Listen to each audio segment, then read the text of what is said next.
colonial colonialism. I want to have a comparison between colonialism and imperialism. Uh, Colonialism comes from a Latin word, colonus, which means to farm, and imperialism comes with the Latin word imperium, which means to command.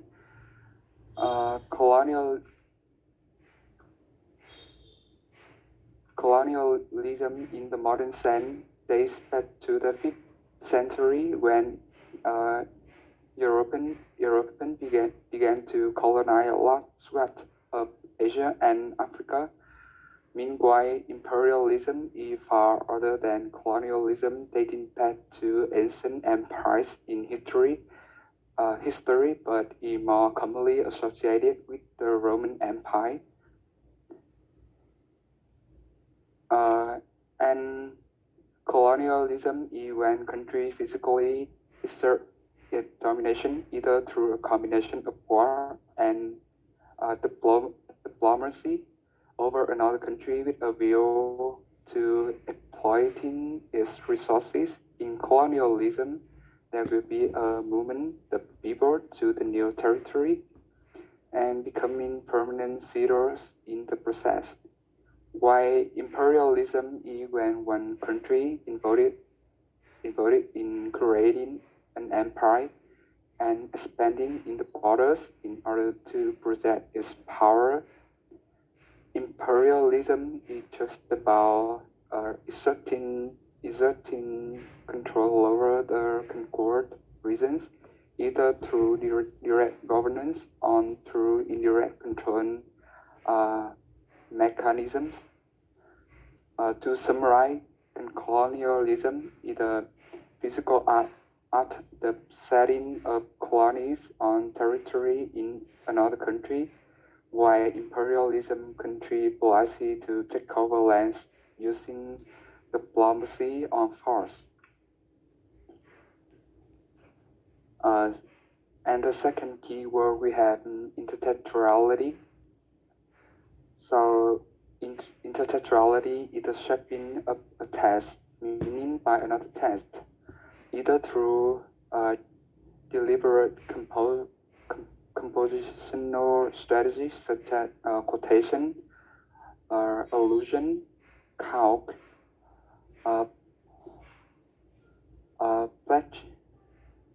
plagiarism, translation, pastiche, on parody, by interpretations between similar or unrelated works received by an audience or reader of the text.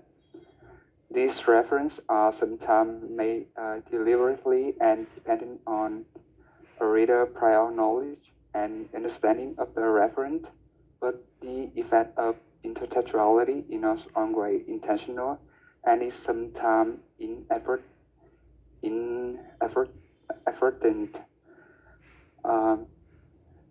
Sometimes, recently, intertextuality usually misunderstanding between it and plagiarism are to distinguish these two. We have intertextuality involves on creation of new ideas, while plagiarism attempts to pass off existing work as one old. The next part, Tony will continue. And I will talk about the keyword time. For this keyword, the perspective on time that we can implicitly understand in the poem is the nymph's main argument. That the young lovers will probably, over time, lose interest in one another as beauty fades and eventually part. And let me clarify it further. As you can see, the aging process may be viewed as a period of growth and refinement. The nymph's example in this poem, on the other hand, all portray aging as decay. She mentioned the flowers do fade, which means everything does fade when the winter comes. All of that beauty is temporary and impermanent. Rivers dry up, water wither, and birds die. The nymphs use the instances to demonstrate what must end up happening to love over time. So, in her perspective, everything the surfer promises, as well as everything in nature, inevitably leads to ruin. And what is the cause of that? I think it's time. Those phrases and words I have mentioned were used to emphasize the destructive power of time. And although it's not the provided keywords, we think some of you may wonder about the word Philomel or Philomia is in the Greek mythology.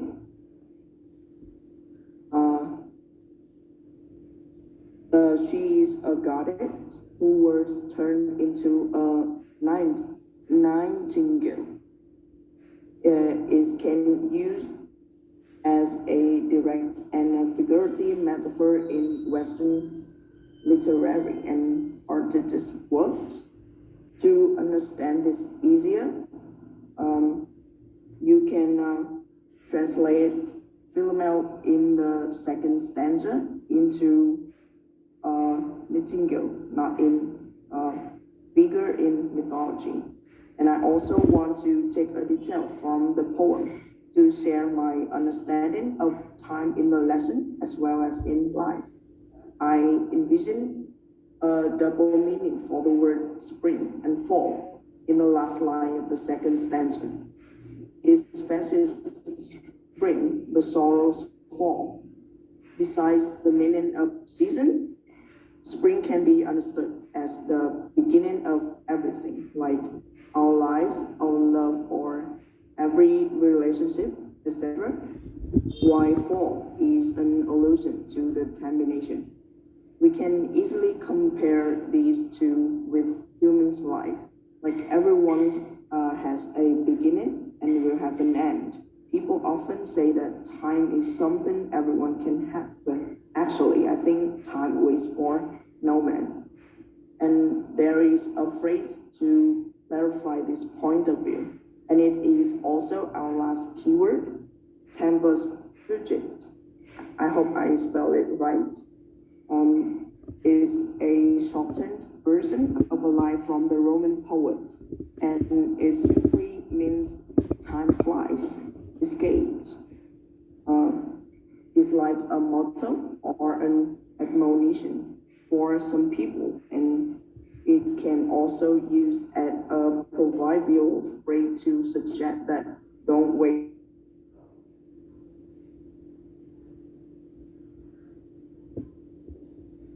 While Carpe Diem means seize the day, or you can easily say that enjoy life while you still have a chance.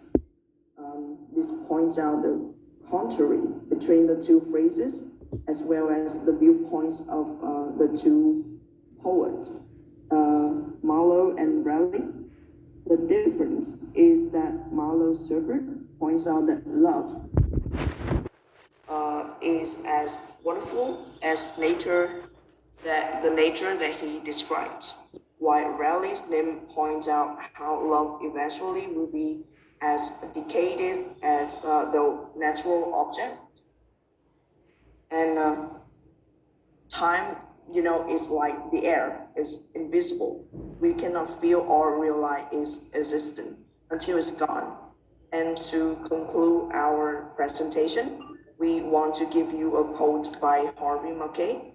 Time is free, but it's priceless. You can own it, but you can use it. You cannot keep it, but you can spend it. Once you've lost it, you can never get it back. And we hope you can gather some useful information from our presentation today. Thank you for your attention and feel free to ask if you have any question.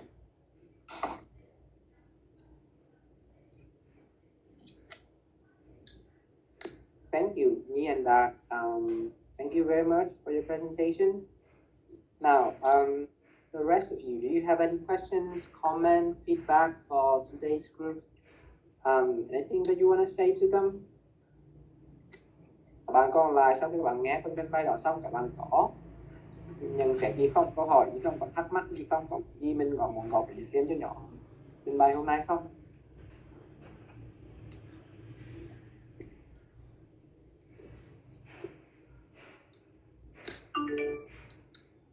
Có câu hỏi gì cả?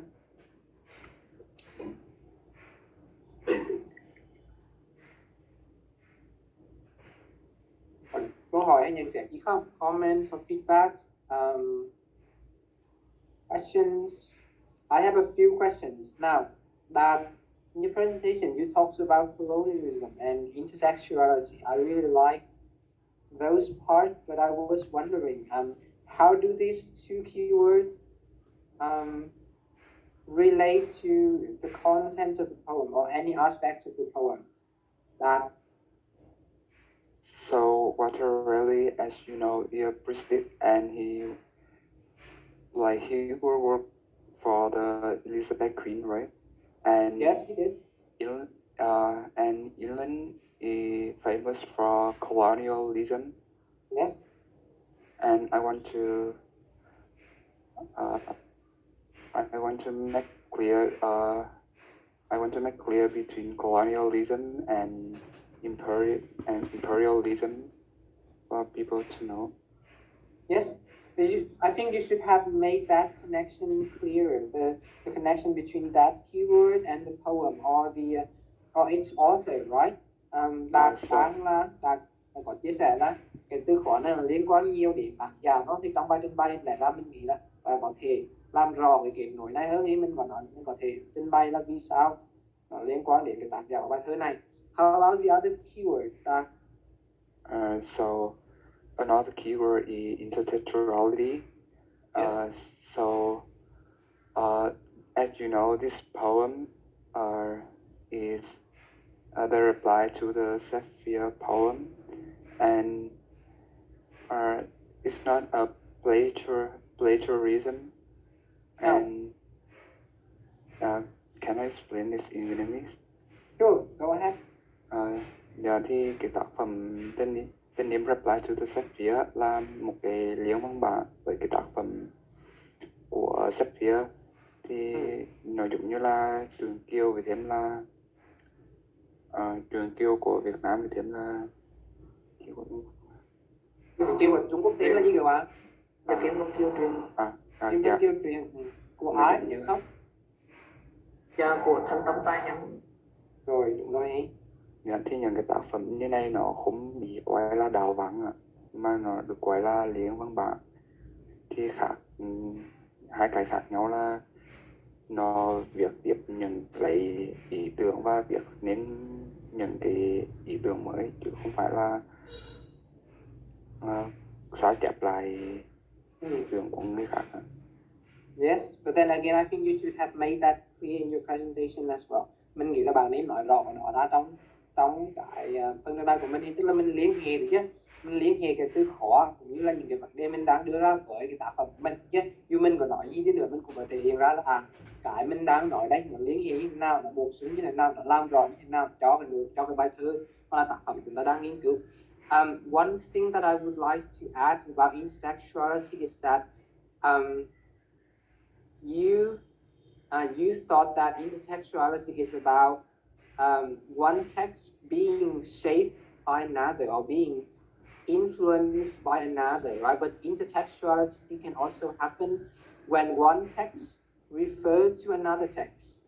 Đạt bảo là Đạt và Nhi bảo là tính liên văn bản không? Tức là hai bạn hiểu là giống như ví dụ là hai bài thơ ở đây cũng như là Kim Vân Kiều truyền và Truyện Kiều của chúng ta, thì nó là hai tác phẩm mà nó học hỏi, nó ảnh hưởng lẫn nhau, hay là nó liên hệ với nhau với một cái kết nối rất là rõ ràng đó, nhưng mà tính liên văn bản nó còn xảy ra nó còn có thể được minh họa trong trường hợp là những tác phẩm mà nó chỉ cần là một tác phẩm này nó nhắc đến tác phẩm kia thôi chứ khi nó đều có thể được xem là intertextuality. Ví dụ như là các bạn có nhớ ra ví dụ gì về một tác phẩm văn học mà trong đó một tác phẩm văn học khác được nhắc đến không? Ví dụ như gì đi?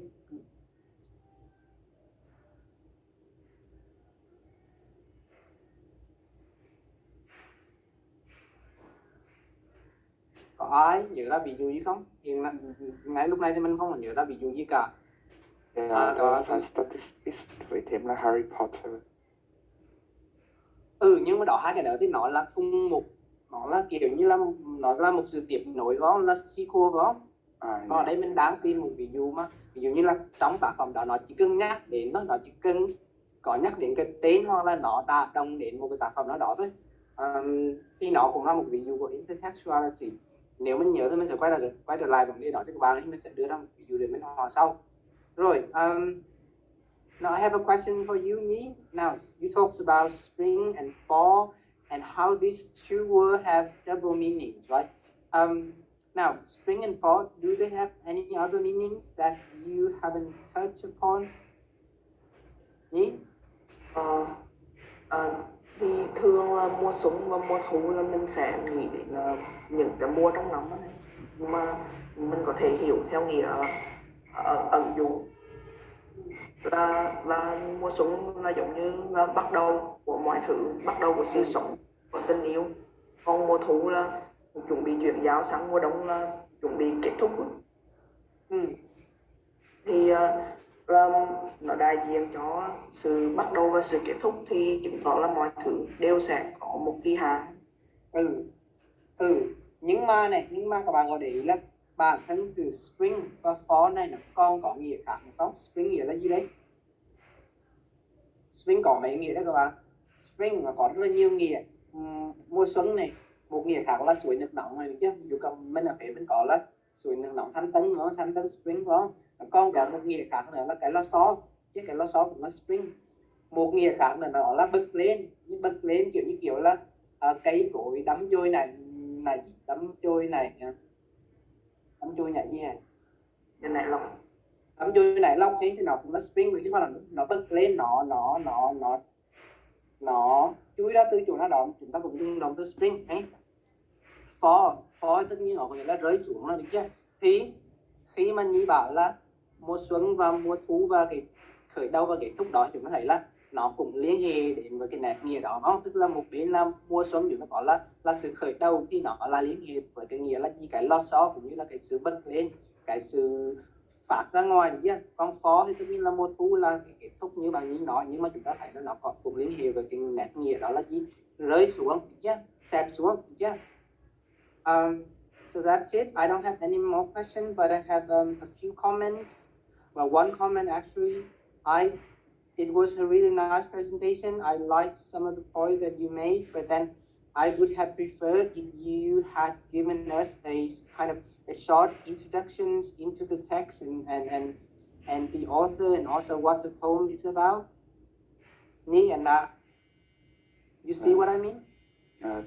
Thank you for your comments. We really appreciate it. Yes. Okay. I'm asking again the others. Do you have any questions, comments, feedback for today's group before we move on with our discussion? Các bạn còn lại, các bạn có câu hỏi gì không, có thắc mắc gì không?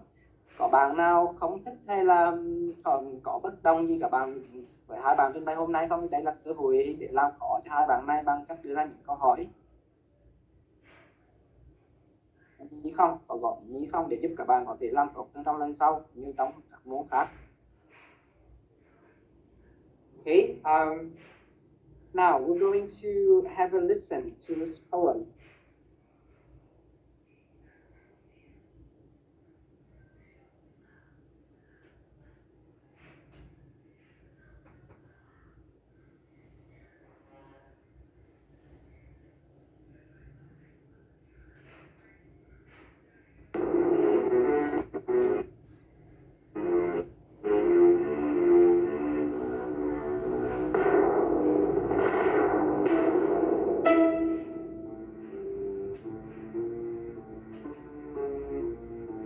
If all the world and love were young, and truth in every shepherd's tongue, these pretty pleasures might me move to Find out about the basic contents of the poem. Ở trong lớp học của mình thì chúng ta sẽ không đi vào nói những cái vấn đề cơ bản về nội dung của bài thơ ấy, ví dụ như nghĩa về gì hoặc là dịch ra tiếng Việt nghĩa là như thế nào đó, thì cái đó các bạn phải có nghĩa vụ về từ tìm hiểu trước khi đến lớp viết. Mình sẽ không dịch lại hay là không giải thích cho các bạn là cái này nghĩa là gì, cái này nghĩa là gì, đi tìm những cái vấn đề, tìm hiểu những vấn đề mà nó sâu xa hơn chứ. Now let's revisit some of our keywords. The first keyword that I would like to talk about is colonialism. Tiếng Việt chúng ta gọi là chủ nghĩa thuộc địa mà. Now, the author of this poem is Sir Walter Raleigh. He was born in 1552 and he died in 1618. He was an adventurer, courtier of Elizabeth I, navigator and author and poet. And he was born into a very wealthy and well-connected family in Devon. He went to the first university in the English-speaking world. And one thing that I think is very noteworthy about this figure is that he was a very keen adventurer and colonist. And he played a very important role in the British colonizations of the American continent. He was sometimes credited with bringing potato and tobacco back to Britain. So some very important import from the New World, right? He lived and served. Dạ, em có một cái gọi là từ colonialism thì dịch ra chính xác hơn chủ là nghĩa thực dân hả? Phải là chủ nghĩa thuộc địa đạt hả? Dạ. Tụi em học đến mấy môn đại cương mình sư phạm thì người ta sai từ chủ nghĩa thực dân. Chủ nghĩa thực dân để mình ghi chú lại, mình sẽ tìm hiểu về cái này. Tại vì xưa giờ mình cứ nghĩ là chủ nghĩa thuộc địa, chủ nghĩa thực dân. Vậy còn imperialism là chủ nghĩa đế quốc hả? Dạ, được rồi. Anh cái này nó ngược anh nhậu về. Vậy cho con chủ nghĩa thuộc địa tiếng Anh là gì? Đã thuộc địa không? Dạ, em chưa tìm hiểu lại. Rồi mình sẽ tìm hiểu hết cả ông Đạt. Mình cũng để ý này. Okay, so where was I? Now he served Queen Elizabeth the first, and so that was the 16th century, right? And something that we have to note about this period is that it was a very exciting period with lots of enthusiasm for colonizations of the American continent, and it was during this time that the British Empire was at its strongest. Chúng ta thấy là Walter Raleigh là một nhân vật khá là thú vị, và sinh ra trong một gia đình khá là có tiếng tăm, khá là giàu có, đi học ở trường đại học Oxford, là trường đại học đầu tiên ở các nước học tiếng Anh. Là một người đóng rất là nhiều vai trò khác nhau, nên vừa là một nhà thám hiểm, một nhà thơ, một tác giả chứ.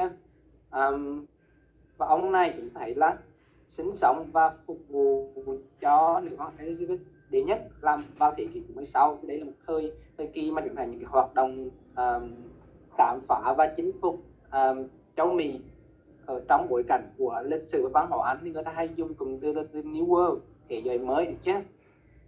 Những cái hoạt động khám phá và chinh phục thế giới mới vào thời kỳ này nó diễn ra rất là sôi nổi chứ, người ta rất là hào hứng. Và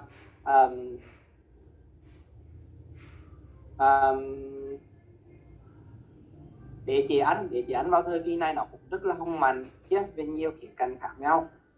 Chúng ta thấy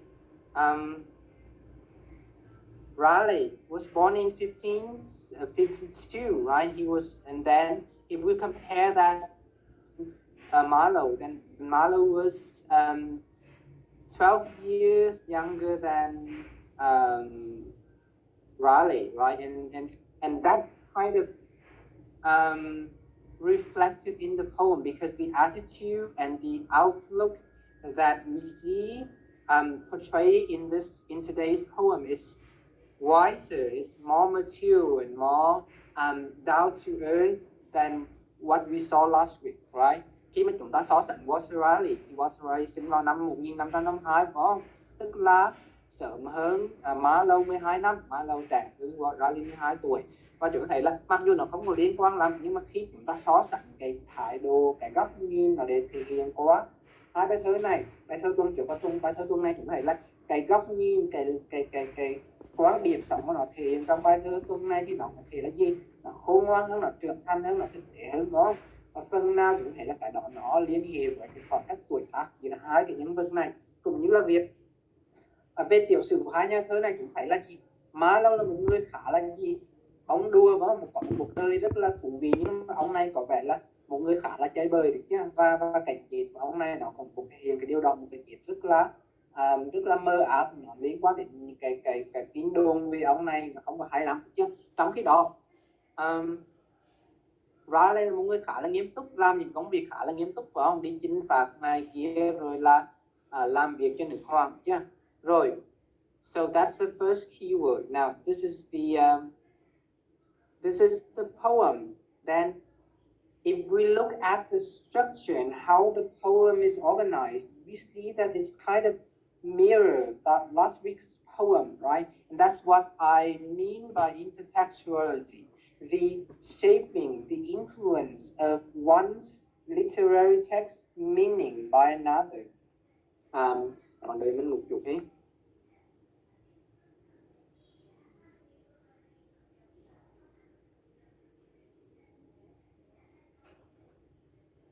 Mở cái file mà mình hay dùng để giảng bài.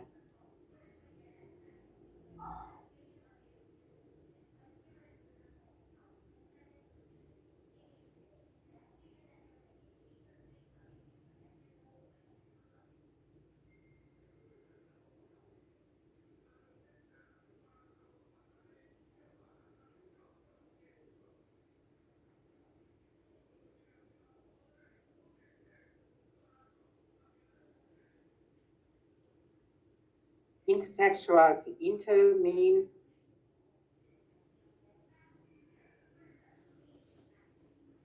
connected.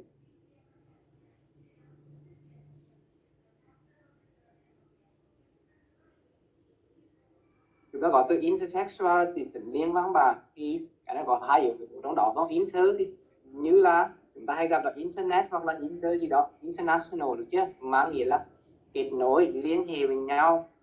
Textuality thì nó chỉ đơn thuần là văn bản, được chưa? Tính liên văn bản.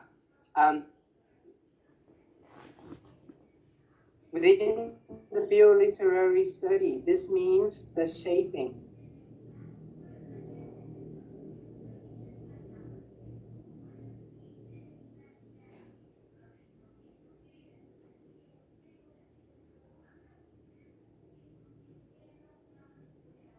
It means the shaping of a text meaning by another, or how text speak to or refer to each other, right? Cái tính liên văn bản này nó mang nghĩa dễ hiểu là cái việc mà ý nghĩa của một cái tác phẩm hoặc là một văn bản nó được hình bởi một cái tác phẩm hoặc là một cái văn bản khác, cũng như là cách mà những cái tác phẩm, những cái văn bản khác nhau nó tương tác với nhau, là đối thoại với nhau, cũng như là nó nhắc đến nhau, chứ? And I think this is a really important point that I want to make, because oftentimes when we read literature, texts do not exist in isolation from each other, and in order to understand a literary text fully, sometimes we have to have a basic understanding of other texts as well, and that, I think, highlights the need for us to expand our reading coverage and also our social knowledge. Thì đây là một cái vấn đề mình nghĩ là nó khá quan trọng, tại vì chúng ta thấy là gì? Intertextuality, tính liên văn bản là một cái đặc điểm nó khá là hay gặp khi mà chúng ta đọc các tác phẩm văn học, đó. Ví dụ như chúng ta thấy có một tác phẩm mà nó thấy là nó trong văn học phương Tây, các bạn thấy là khi các bạn đọc các tác phẩm văn học thì có một cái tác phẩm mà được rất nhiều các cái tác phẩm văn học đó nhắc đến, hoặc là nhắc đến một cách rõ ràng hoặc là nhắc đến một cách không rõ ràng, ai biết hoặc là có ai đoán được đó là tác phẩm nào không, đó là cái văn bản nào không, mà nó luôn luôn xuất hiện một cách là rõ ràng hoặc là không rõ ràng trong các tác phẩm văn học phương Tây.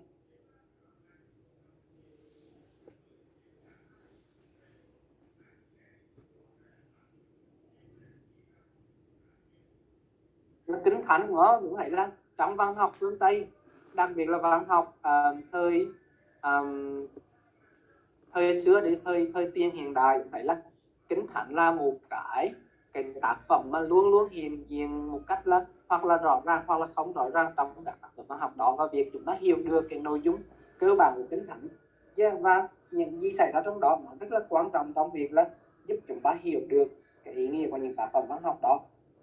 Ví dụ chúng ta có tác phẩm là không biết là các bạn học văn học Anh 2, không biết các bạn học tác phẩm này không.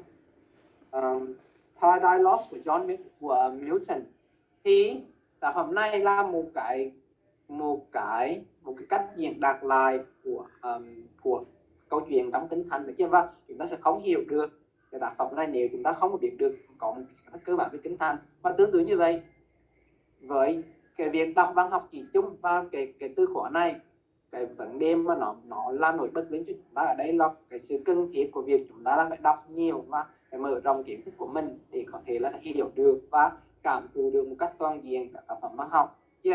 Now, let's take a closer look at the poem. Lúc này mình nói này để mình hỏi cho cái tác phẩm này chúng ta thấy là gì? Cái về mặt cấu trúc, về mặt tổ chức thì chúng ta thấy là gì? Cái bài thơ này nó như là một cái phiên bản song song của bài thơ tuần trước, phải không? Về mặt về cả cái sắp xếp về khổ thơ này chứ, về ý tưởng này, về độ dài này chứ, nó song song, nó như là một cái phiên bản chứ đối xứng với cái bài thơ tuần trước. Nhưng mà chúng thấy là gì? There is one well, not one but there are several crucial differences. Now, the first differences that we encounter is lies in the first line of the two poems. Bây giờ các bạn nhìn cho mình vào dòng đầu tiên của hai bài thơ này và so sánh cho mình cái sự khác biệt, xem thử nó khác như thế nào đây, về mặt thái độ, về mặt góc nhìn, về mặt ngôn ngữ đây. Tuần trước chúng ta có là gì đây? What we had last week was come live with me and be my love. And this week we have if all the world and love were young. What are the differences?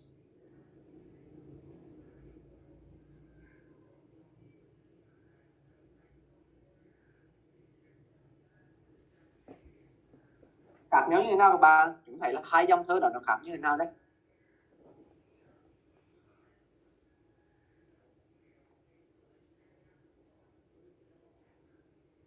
Come live with me and be my love. What kind of utterance is it? What kind of sentence is it? Các bạn có học ngữ nghĩa hay là cái môn gì đó, ngữ nghĩa hay là ngữ dụng học chưa? Phân tích diễn ngôn hay đó chúng ta gọi là gì?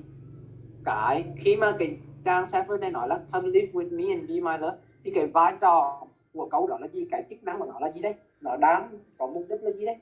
Là một cái gì? Một cái về mặt ngữ pháp chúng thấy nó là gì?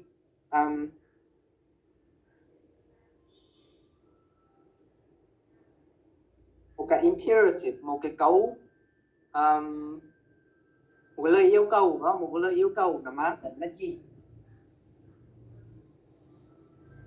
Assertive, nó rất là rõ ràng, rất là cái thể hiện một cái thái độ rất là quyết tâm chứ.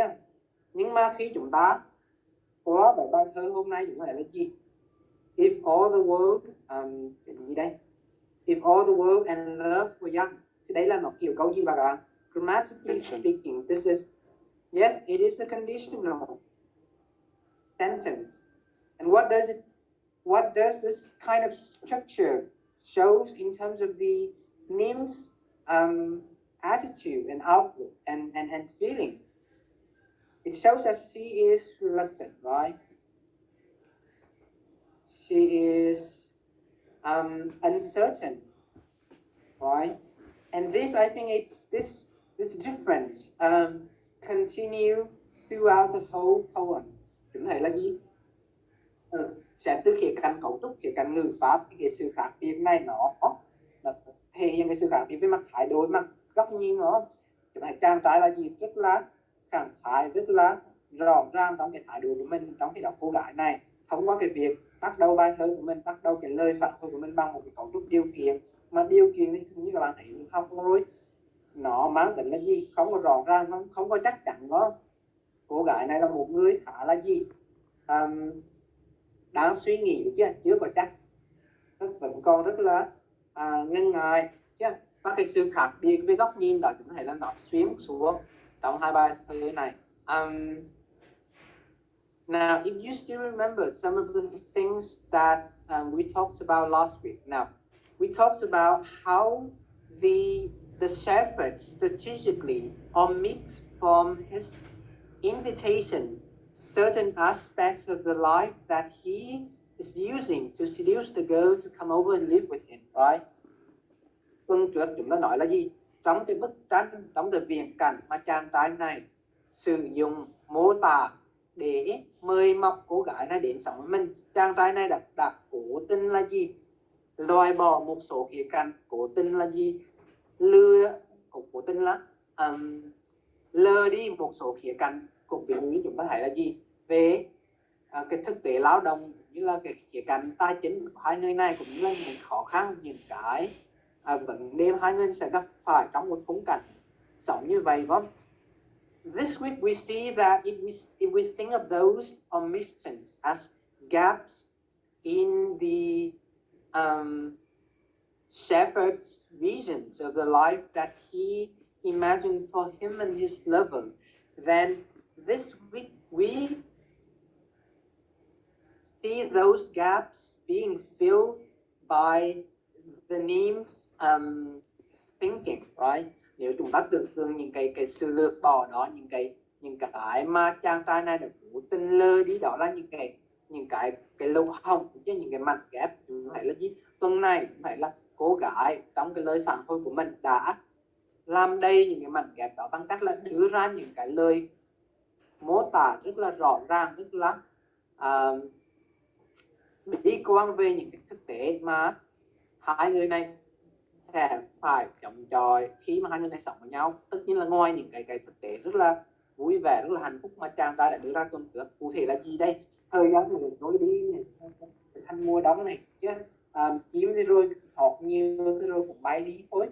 Dòng sông thì vào mùa xuân thì có thể là rất là hiền hòa, nhưng mà vào mùa mưa bão thì nó sẽ trở thành dần dữ này, đá thì sẽ trở nên lạnh lẽo chứ. Đàn cừu mà ăn nhiều, ăn no xong thì đàn cừu cũng phải đi chỗ khác thôi, không phải những đó mà chơi đùa cho hai người này ngắm mãi được chứ. Hoa hồng cũng như là những cái vật chất mà chàng trai này hứa hẹn với cô này thì cuối cùng nó cũng phải tàn được đi rồi thôi, nó cũng mất đi thôi được chứ. Chúng thấy là gì?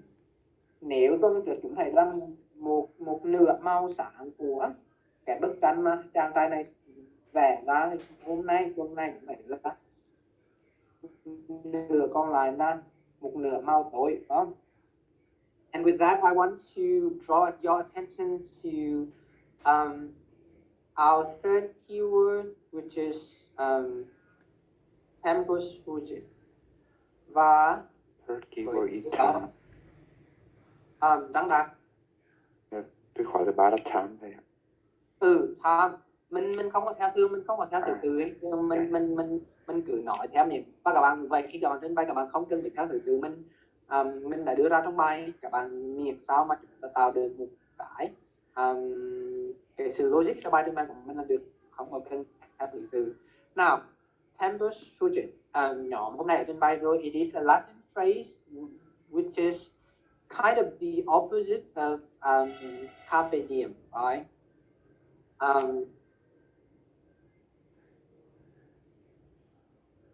Now, if we consider carpe diem as the kind of a summaries of the attitude, the outlook demonstrated in last week's poem, then tempus fugit, it's the kind of encapsulations of the name's attitude, right?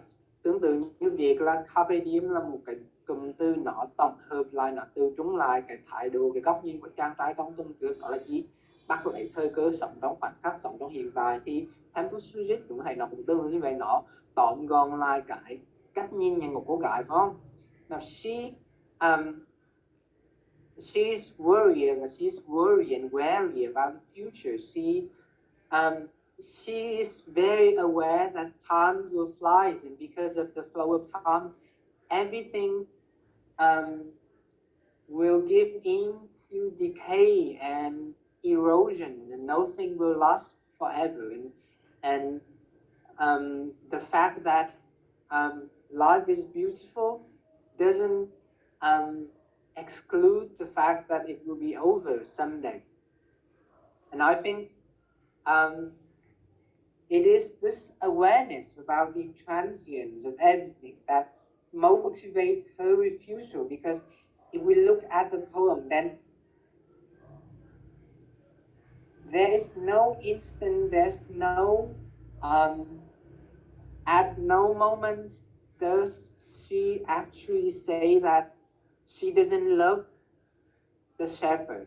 At no moment does she say that she's not attracted to him, or that um, she is not, she does not feel a bond between them. What she is afraid of is not the shepherd, but the fact that everything, no matter how beautiful they are, will be over. Thì chúng ta thấy là gì? Khi chúng ta quay trở lại và chúng ta xem lại bài thơ này, chúng ta thấy là gì? Cô gái này trong cái lời từ chối của mình không còn nói là gì, cô này không có yêu chàng trai này, hay là không có cảm thấy là hai người hợp nhau hay gì cả. Tức là về khía cạnh cảm xúc, về khía cạnh tình cảm thì cô này không có vấn đề gì cả. Nhưng cái vấn đề ở đây nó nằm ở việc là gì? Cô này ý thức được rằng là gì? Mọi thứ bất kể nó có xinh, nó tươi đẹp như thế nào, nó có hấp dẫn như thế nào, rồi cũng sẽ kết thúc, chứ? Khi quay trở lại, nó được cái tính thân đó, nó được tóm gọn trong cái cụm từ Tempus Fugit. Now, I think by now you should have realized that this poem and last week's poem are very concerned with time, and they have different but complementary understanding of time, right? Time is also a major concern in every culture. Every culture have their own understanding, have their own conceptions of time, and we're going to compare how time is looked at, how time is understood, how time is thought of in different cultures in a few moments. Chúng ta thấy là sau khi chúng ta phân tích như vậy thì các bạn thấy là gì? Thời gian nó là một cái khái niệm, một cái thực thể mà nó rất là quan trọng, nó có chỗ đứng rất là quan trọng trong bài thơ này, như là bài thơ tuần trước, phải không? Nó là một cái chủ thể rất là trung tâm. Và chúng thấy là khi chúng ta xem xét các cái nền văn hóa khác nhau, chúng thấy là mỗi nền văn hóa sẽ có một cái cách nhìn nhận khác nhau về thời gian. Con người đến từ những nền văn hóa khác nhau sẽ hiểu và nghĩ về thời gian theo những cách khác nhau. Nó mới dẫn đến cái việc là gì? Trễ giờ và không trễ giờ đó, hoặc là việc có hiện tượng là giờ cao su, chứ mà cái hiện tượng đó không phải là nước nào nó cũng có, thì nó thể hiện những cách hiểu khác nhau về thời gian. Bây giờ now let's get back to one of the questions that I raised to you in preparing for today's lesson. Think of the poem Vội vàng by Xuân Diệu and tell me, how is time understood in that poem? Các bạn nghĩ về bài thơ Vội vàng của Xuân Diệu đi. Các bạn thấy là trong bài thơ này, thời gian là được hiểu như thế nào, là được nhắc đến như thế nào, là được mô tả như thế nào đấy? Có ai có thể đọc lại cho mình bài thơ Vội vàng của Xuân Diệu không? Ai còn nhớ không?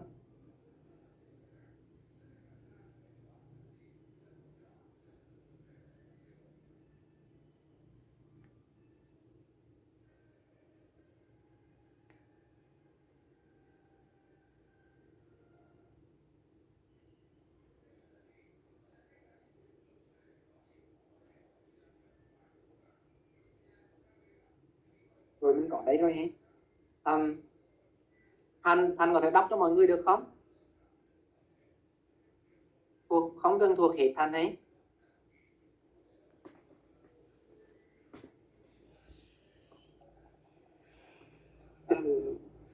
Dạ rồi. Vô thang Xuân Diệu. Tôi một tác nặng đi. Now, how is time understood in this poem in general and within this section that I'm showing you in particular? Các bạn thấy là trong bài thơ này và cụ thể là trong đoạn này, thời gian là được mô tả như thế nào, là được nhìn nhận như thế nào đấy? Mọi người hồi xưa cái đấy là cấp 2 hay cấp 3 đấy, khi các bạn ôn thi thì các bạn chắc cũng có ôn tác phẩm này đó. Con nhớ gì không? Thầy cô hồi xưa chắc có giảng đó. How is time understood and conceptualized in this section, in this excerpt from the poem? Now, if that's too difficult, then now there are two ways of, there are two major ways of thinking about time. Có hai cách. Thường thì khi chúng ta nói là gì, nền văn hóa khác nhau thường nhìn nhận thời gian theo cách khác nhau hơn, nhưng mà có hai cách lớn, có hai cách chủ yếu, đó là gì? Circular time and linear time. Circular time means time move in circle, right?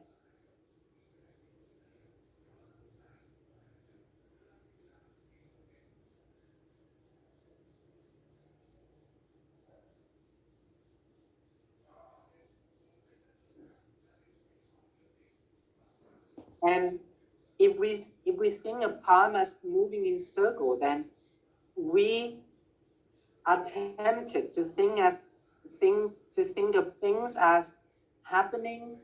They happen, they're over, then they're back again.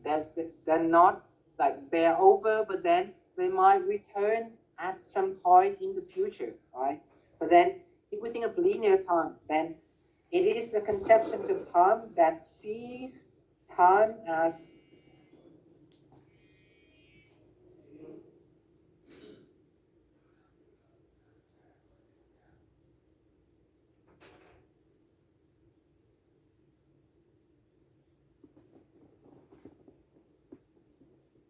things, only move forward, they never move backward, and once something has happened, it's over.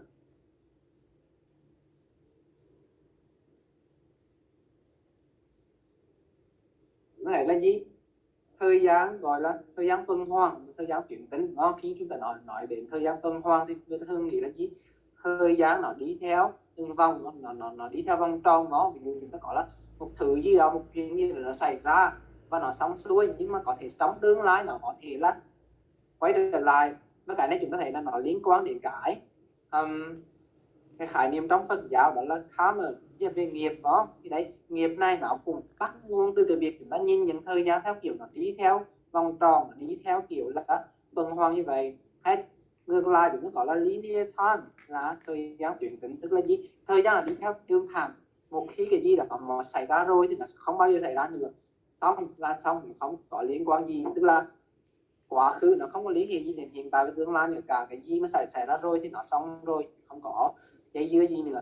Now, I want you to look at the excerpt from Vội Vàng that I'm having here and decide which conceptions of time is being engaged within this passage. Bây giờ các bạn nhìn lại cho mình cái phần trích dẫn này từ bài thơ của Xuân Diệu xem thử.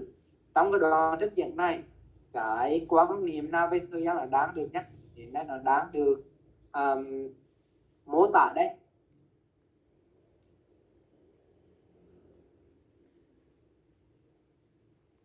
Quan niệm về thời gian chuyển tính. Nhi hả? Thời gian chuyển tính, Nhi có thể giải thích cho mọi người vì sao Nhi là thấy thời gian chuyển tính ở trong này không Nhi? Kiểu như là tác giả Xuân Diệu ý thức được là súng tới thì súng sẽ đi, tức là súng cũng có kỳ hạn, Ừ.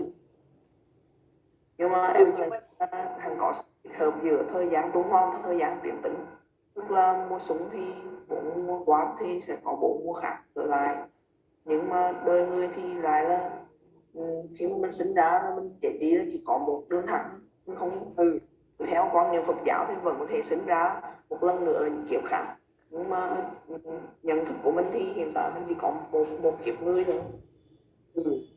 Nghĩ là Và kết hợp kiếp sau đó mình cũng biết là mình có ý thức được, hoặc là mình có trải nghiệm được, hoặc là mình có mang được những cái mà mình có ở kiếp này để trải nghiệm nó kiếp đó, mà không phải không?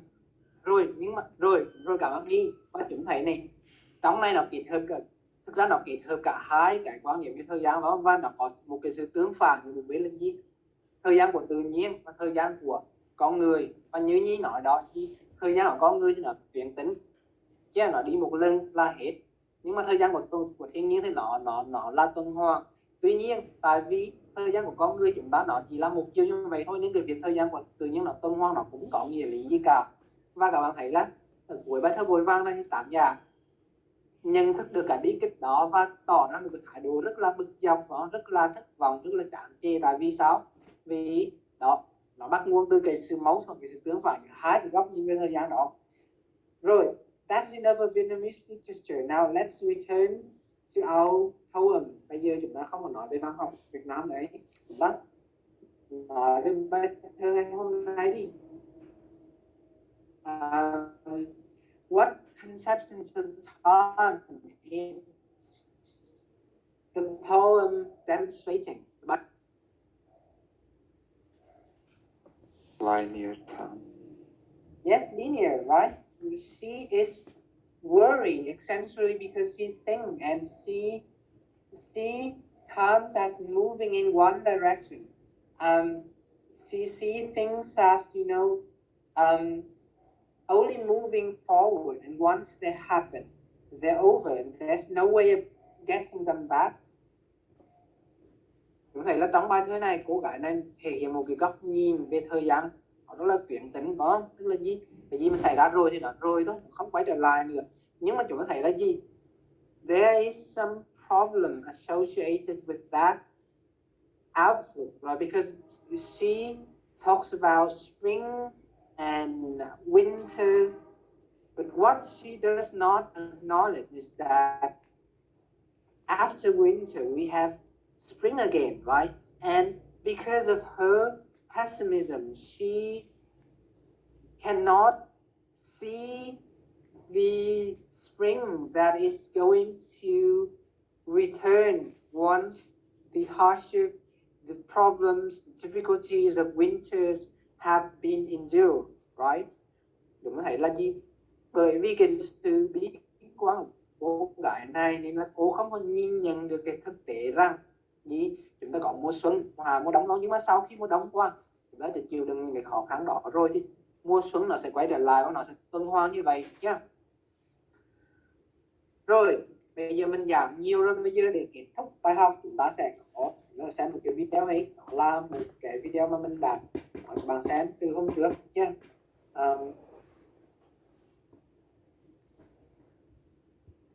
Along this beautiful garden. And at one point, Rilke looked like he was about to tear up. And Freud said, "What's wrong? It's a beautiful day. There's beautiful plants around us. This is magnificent." And then Rilke